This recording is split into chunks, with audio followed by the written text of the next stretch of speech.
വാങ്ങുന്നിടത്ത് കരുതി വേണം വാങ്ങാൻ. ഇസ്റാഫ് പാടില്ല. ഓരോ ചടങ്ങുകൾക്ക് ഓരോ വസ്ത്രമാണ്. ഇനി ഇതാ പെരുന്നാൾ വരികയാണ്. പെരുന്നാളിന് കോടിയെടുക്കുന്നു. അത് പെരുന്നാളിന് ധരിച്ചു കഴിഞ്ഞാൽ പിന്നെ 2 ദിവസം കഴിഞ്ഞാൽ ഒരു കല്യാണമുണ്ടെങ്കിൽ നമ്മുടെ കുടുംബത്തിലുള്ള പെണ്ണുങ്ങൾക്ക് ആ വസ്ത്രം മതിയാകാതെ വരികയാണ്. അവര് പറയാണ് ഈ വസ്ത്രം പലരും കണ്ടിട്ടുണ്ട്, അതുകൊണ്ട് ഇനി കല്യാണത്തിന് വേറെ ഡ്രസ്സ് എടുക്കണം. അതിന്റെ പിറ്റേ ദിവസം വേറൊരു ചടങ്ങ് കുടുംബത്തിൽ വരികയാണെങ്കിൽ ആ ചടങ്ങിന് വേറെ ഡ്രസ്സ് വാങ്ങുകയാണ്. സുബ്ഹാനല്ലാഹ്, ഇസ്റാഫാണ്, സാമ്പത്തികമായ ദുർവ്യയമാണ്, അല്ലാഹുവിനെ ഇഷ്ടപ്പെടാത്തതാണ്,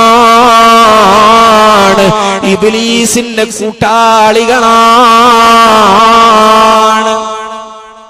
സംസ്കാരം നന്നായി നമ്മൾ ഗൗരവത്തിലെടുക്കണം. നമ്മളെ വീട്ടിൽ ഇങ്ങനെയുള്ള ഒരു